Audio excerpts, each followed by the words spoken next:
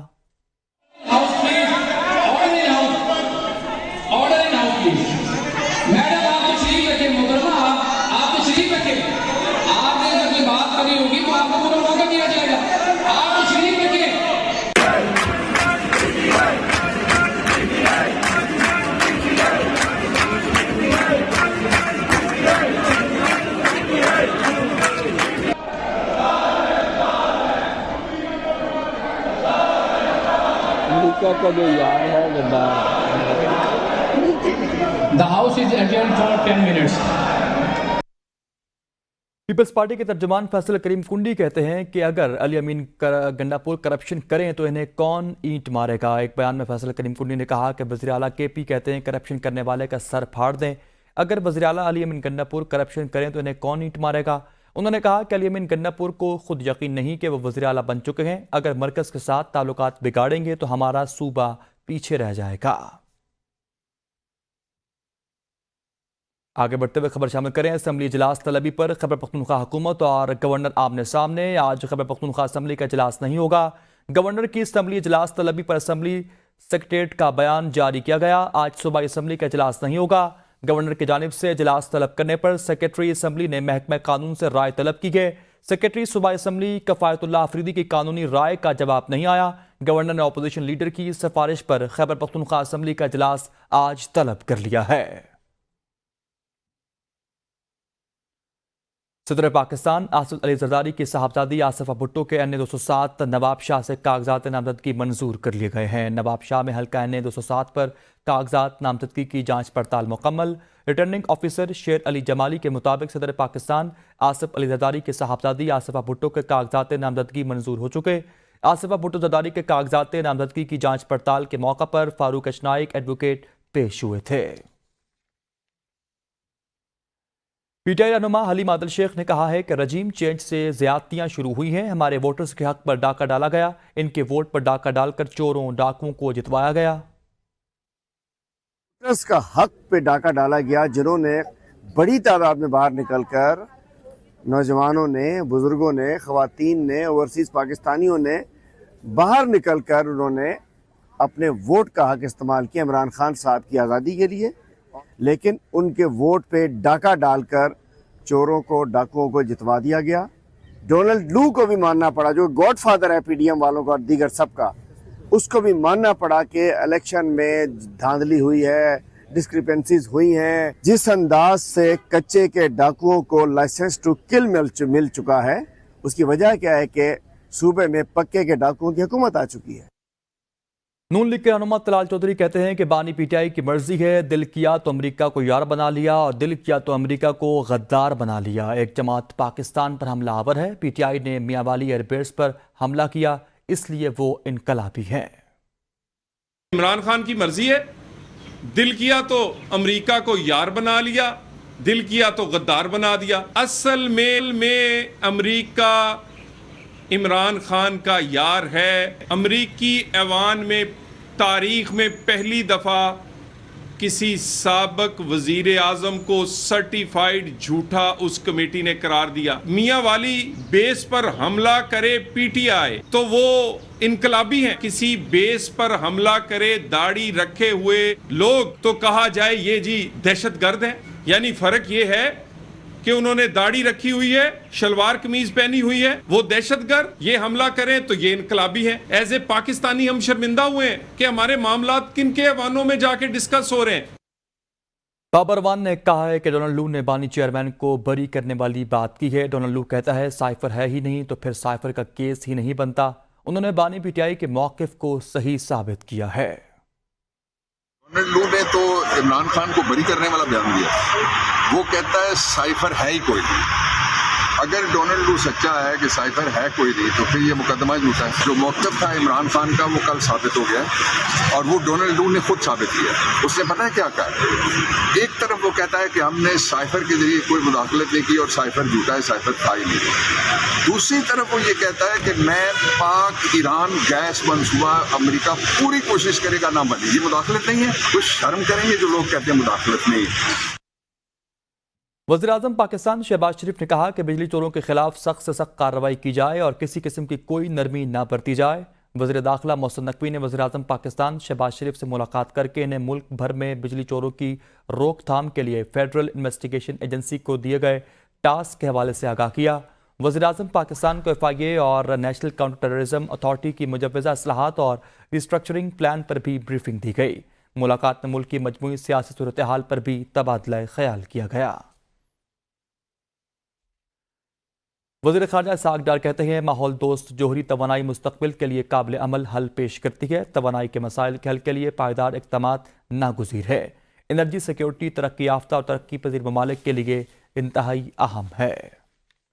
Clean and cost-effective energy with immense power density, negligible carbon footprints, and the greenhouse emissions nuclear energy offers a viable solution for the future.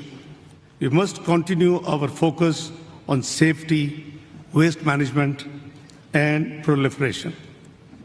States must also continue to ensure focus on nuclear safety and security. I thank the government of Belgium and IAEA for organizing this first ever nuclear energy summit. وزیر خزانہ سے ایشیائی ترقیاتی bank کے country director کی ملاقات، معاشی ترقی کے لیے جاری تعاون، مستقبل کے اقدامات پر تبادلہ خیال کیا گیا۔ کنٹری ڈائریکٹر ایشیائی ترقیاتی بینک نے IMF کے ساتھ سٹاف لیول معاہدے پر وزیر خزانہ کو مبارکباد پیش کی اور کہا کہ اس معاہدے پر مارکیٹ نے مثبت رد عمل ظاہر کیا ہے۔ وزیر خزانہ نے ایشیائی ترقیاتی بینک کی مسلسل معاونت کی تعریف کی۔ ملاقات کے دوران پبلک پرائیویٹ پارٹنرشپ پر پروگرام پر بھی تبادلہ خیال کیا گیا۔ وزیر خزانہ نے میکرو اکنامک استحکام کی ترجیحات کا بھی خاکہ پیش کیا۔ ناظرین، بات کریں پنجاب حکومت کا بجٹ تک 300 یونٹ سے کم بجلی استعمال کرنے والوں کے لیے پیکج لانے کا فیصلہ۔ وزیر خزانہ پنجاب نے کہا کہ 300 یونٹ سے کم بجلی استعمال کرنے والوں کے لیے پیکج پر کام کر رہے ہیں۔ جون کے بجٹ میں اسکیم نظر آئے گی۔ وزیر اعلیٰ مریم نواز نے کمیٹی بنا دی ہے، صوبے کے ریونیو کو مزید بڑھایا جائے گا۔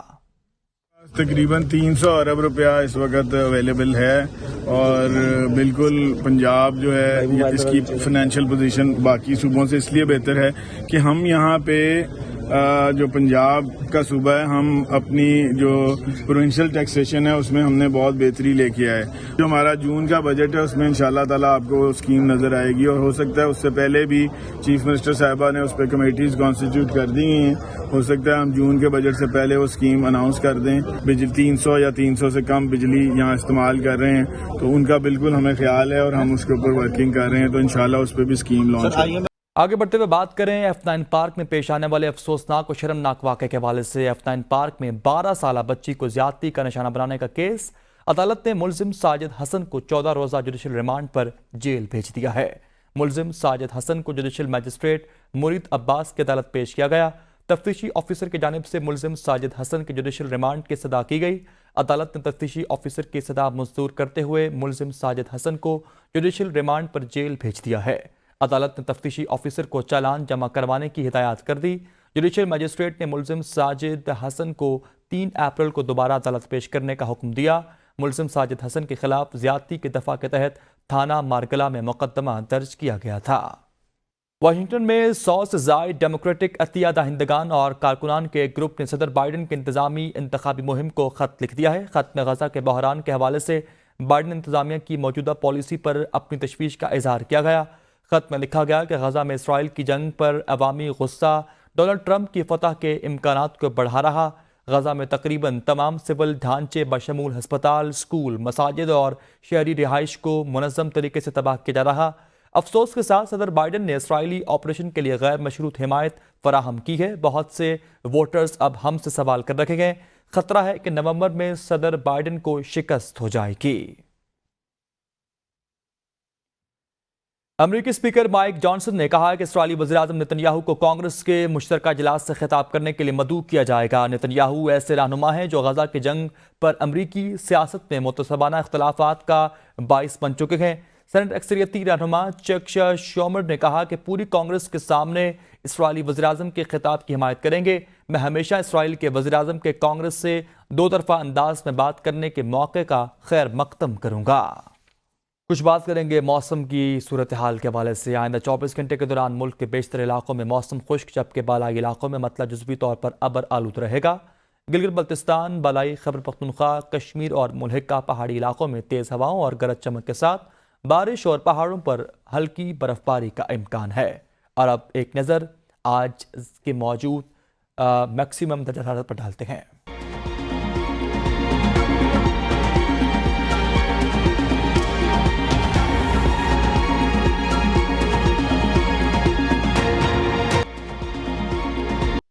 اور آخر میں بات کریں، جب بہار آتی ہے تو معجزے دکھاتی ہے۔ شہر بے مثال میں بہار کے دلکش شاموں کا ایک اپنا ہی سحر ہے۔ بہار اور شام کی مشترکہ جادوگری پر زاہدہ راؤ کی یہ رپورٹ ملاحظہ کیجیے۔